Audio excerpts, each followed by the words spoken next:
Assalamualaikum warahmatullahi wabarakatuh. Ashama akkam jirtu hordoftoota chaanalii YouTube Abdul App barnoota haalaan barbaachisaa ta'ee fi kan YouTuberoonni martinuu dirqama beekuu qaban akkasuma ulaagaa kanallee guuttachuu qaban. YouTuberiin tokko ulaagaa sadan kana hin guuttanne taanaan chaanaliin keessa monetize ta'uu hin danda'u akkasuma immoo maallaqa irraa argachuu hin dandeessanu jechuudha. Haga ulaagaa kana sadan guuttattanitti.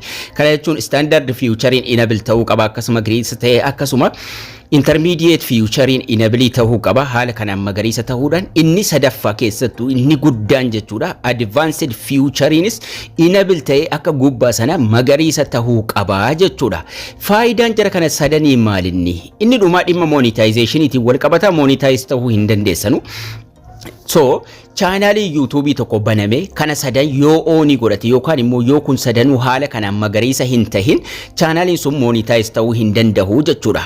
Sadan jaraatu maal akka jarri tahan akkamitti akka ulaagaa kana guuttannu waliin ilaalla. Haala kanaan magariisa ta'uu qabu, enable ta'uu qabu sadan jaraatu jechuudha. Kanaafuu future eligibility jalatti jechuudha. Inni tokkoffaan maalinni chaanalii YouTube banattanii viidiyoo yeroo maxxansitan inni tokkoffaan ofiif enable ta'a. Waa tokko wanni isin gochuu qabdan hin jiru. Chaanalii YouTube banattanii yeroo isin viidiyoo maxxansuu eegaltan ifiif magariisa ta'e enable ta'a jechuudha. Isa lammaffaaf isa sadaffaa garuu itti xiyyeeffachuun kan isin sirreessuu qabdan. Namoonni baay'een keessaan screenshotii naa ergaa jiru. Screenshotii sun immoo kan kana wal qabatee jechuudha. Kanaafuu kana sadan dirqama sirreessuu qabnaa jechuudha. Intermediate ka jedhu kun maalinni faayidaan isaas? Intermediatein kun dirqama bilbila itti galchitanii yookaan immoo chaanaliin keessa yeroo verify ta'e akkaataa verify itti godhan barsiiseen jira. YouTube keessa yeroo isin verify gootan wanni kun sadan yookaan immoo enableinis isiniif banamaa jechuudha. Kana jechuun yeroo isin verify gootan viidiyoo daqiiqaa 15 olii YouTube irratti maxxansuu dandeessu, suuraa dura taa'ee miidhagee mul'atu irra kaa'uu dandeessu, YouTube irratti live seenuu dandeessu jechuudha. Featurein inni lammaffaa yeroo enable ta'e. Yoo enable hin ta'in monetize gochuu hin dandeessanu, viidiyoo dheeraa maxxansuu hin dandeessanu, suuraa irra kaa'uu hin dandeessanu, lakkoofsa bilbilaa itti galchuun verify yeroo isin gootan sirraa jechuudha. Bu'aan nuti irraa argannu kana sadanii. Inni sadaffaan hoo maalinni? Inni sadaffaan advanced featurein waan baay'eedhaan wal qabata. YouTube keessanii irratti monetize ta'uu dabalate.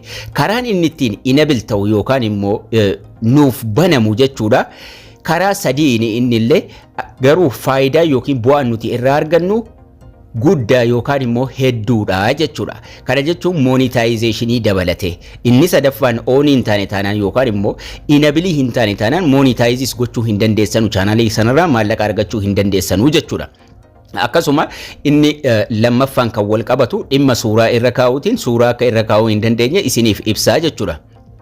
Inni sadaffaan kun garuu dirqama itti xiyyeeffattanii keessattuu YouTuberoonni haaraan isa sadaffaa kana sirreessuu qabdu jechuudha. Isa lammaffaa duraa yeroo baay'ee dubbadheen jira, lakkoofsa bilbilaatiin akkamitti akkasiin verify gootan. Karaa sadiin isa sadaffaa kana banuu dandeessu. Karaan tokko video verification. Video verification yoo filattan viidiyoo fuula keessan sakandii 30f YouTube itti erguudhaan sa'a 24 keessatti isiniif deebi'a. Sa'a 24 hin turu yeroo baay'ee sa'a 2-3 keessatti deebisu. Inni lammaffaan ID yookiin paaspoortii keessan suuraa kaasuudhaan enable godhattu. Inni sadaffaan immoo channel history. Viidiyoo daawwattaniin yookaan immoo viidiyoo YouTube irratti daawwattan history sana delete gochuu dhiiftanii saniinis active gochuu dandeessu jechuudha. Build channel history waan ta'eef jechuudha. Amma asirratti channel history right ta'ee jira. Mee ka right hin taane yookaan immoo ka ammallee illegal hin taane irratti haa ilaallu. So amma kun right godhee jira already. Ka right hin taane irratti waliin haa ilaallu. Amma asirratti illegal jedha ammallee eeyyamamaa miti, lama enable ta'ee jira. Sadaffaan garuu ammallee ganaadha.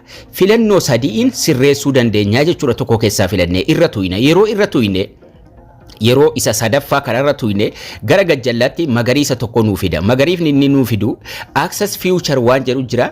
Access featureii kanarra tuquudhaan filannoo sadan kana keessaa tokko filachuu dandeenya jechuudha. Tokko video verificationidha. Video sakandii 30 of waraabnee itti ergina. Linkii isatu nu erga. Linkii dhuma sanarraan deemneeti kan nuti waraabnu. Yookaan immoo paaspoortii ID yoo qabaattan itti erguudha. Yookaan immoo channel history ji'a lamaaf wanni isin daawwattan walitti qabamee isiniif banamaa jechuudha. Kanaafuu access featureii kanarraa haa tuynu. Access feature irra yeroo isin tuwitan filannoo sadii isinii kenna. Kana keessa kan barbaaddan hun jedha choose how to access advanced feature. Inni tokkoffaan egaan yoo isa tokkoffaa filannee video verification ida video keessa waraabdanii inni nu accept isin godha waa tokko rakkina hin qabu. Daqiiqaa sakandii 30 keessatti waraabdanii ergutu jechuudha yookaan immoo video dheerinni isaa sakandii 30 achira turuu qabdu fuula keessan sirriitti itti galchuu qabdu linkii isaa isatu isiniif ergaa yoo isa filattan jechuudha. Isa lammaffaa yoo filattan ID dha yookaan immoo paaspoortii keessan guyyaa tokkoffaatti isinii deebisa ID keessa yookaan paaspoortii suuraa kaastanii itti erguudha. Wanni kun dirqama raayitii ta'uu qaba. Raayitii ta'eera taanaan waa tokko rakkina hin qabu. Inni sadaffaa immoo build channel history dha. Viidiyoodhuma daawwattanii waa tokko wanti isin gootan hin jiru yoo sadaffaa filattan chaanaliin keessan ji'a lama keessatti viidiyoo isin daawwattan walitti isinii qabeetuma yoo ji'a lama ol viidiyoo iimeelii sanaan yookaan chaanalii yuutuubii keessan irraa fayyadamaa jiraattan yookaan ilaalaa jiraattan waa tokko rakkina hin qabu ji'a lamaan booda inni nu isinii banaa jechuudha. Kanaafuu isa tokkoffaa filattan taanaan neekistii tuyitu liinkiin isaa isiniif ergama liinkii sana fayyadamuudhaan video itti ergitu. Isa sadaffaa filattan taanaan build channel history dha waa tokko rakkina hin qabu isuma filattaniituma next tuquun keessaa baatu jechuudha. Next tuyitanii gootii jettuuni haga ji'a lamaafaa turuun isaanii mala jedha garuu ji'a lama hin ga'u yeroodhumaan akkuma isin video daawwataa deemtaniin baatii lama yookiin baatii tokko yeroo isin geessan enable isiniif tahaa jechuudha. Fayyadamaa YouTube ta'uu keessan mirkaneessuudhuma qofaa jechuudha inni sadaffaa.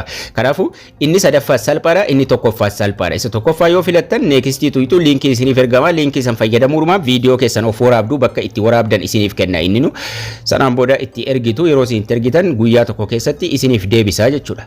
Isa sadaffaas filachuu dandeessu build channel history yoo filattan immoo calliftaniituma video YouTube irraa ilaaltaniin video dhuma barbaadan ilaalaa deemtanii yeroo ji'a tokkoof wayi ji'a lama geessan isiniif banamaa jechuudha.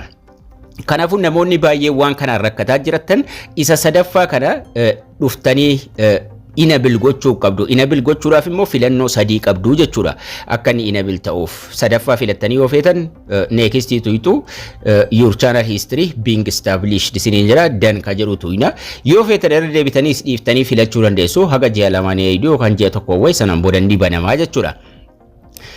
Callisees isiniif banamuun ni mala yeroo tokko tokko kanaafuu yoo callisee isiniif baname waa tokko rakkina hin qabu hagasiin viidiyoo maxxansaa deemtaniin hagasiin waa ilaalaa deemtaniin hagasiyyuu viidiyoo maxxansaa deemtaniin isiniif banamuus ni danda'a waa tokko rakkina hin qabu. Kanaafuu dirqamni inni guddaan maalinni sadan kun yoo enable hin taane magariisa hin taane monetization guutuu hin dandeessan.